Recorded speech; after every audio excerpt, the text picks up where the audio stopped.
Hello সবাইকে, আশা করি সবাই ভালো আছো। আমিও খুব ভালো আছি। তো আজকে চলে এসেছি আরেকটি নতুন ভিডিও নিয়ে। এটা একটা হাফুয়া কাপড়, এটা কুর্তি হচ্ছে।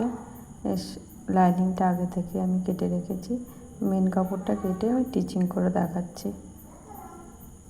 তা মেন কাপড়ের ওপরে সোজা পিঠের সঙ্গে সোজা পিঠ বসিয়ে এটাকে কেটে সেলাই করে কেটে উল্টে দিয়েছি।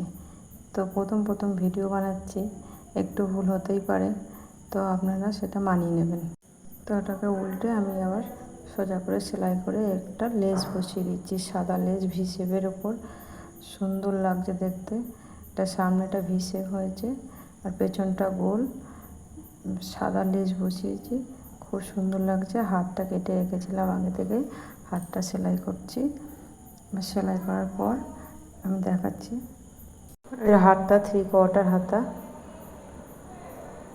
ফিটিংস লাইন টেনে সেলাই করে রেডি করা হয়ে গেছে। এটা একটা কাস্টমারের। তো ভিডিও ভালো লাগলে সঙ্গে থাকবেন। তো এরকম সুন্দর সুন্দর ড্রেস যদি আপনাদের বানাতে ইচ্ছা হয়, আপনারা যদি শিখতে চান, তাহলে আমাকে জানাবেন।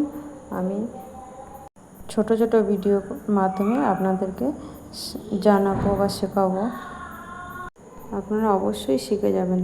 কাটিং ও টিচিং সব রকমটাই শিখে যাবেন যদি ভিডিও মন দিয়ে দেখেন বা শোনেন। অবশ্যই বুঝতে পারবেন আর শিখতেও পারবেন। তো দেখুন রেডি করার পর দেখুন কত সুন্দর লাগছে। ভিডিও ভালো লাগলে সঙ্গে থাকবেন। আজ এই পর্যন্ত, অন্য দিন চলে আসবো অন্য কোনো ভিডিও নিয়ে। টাটা।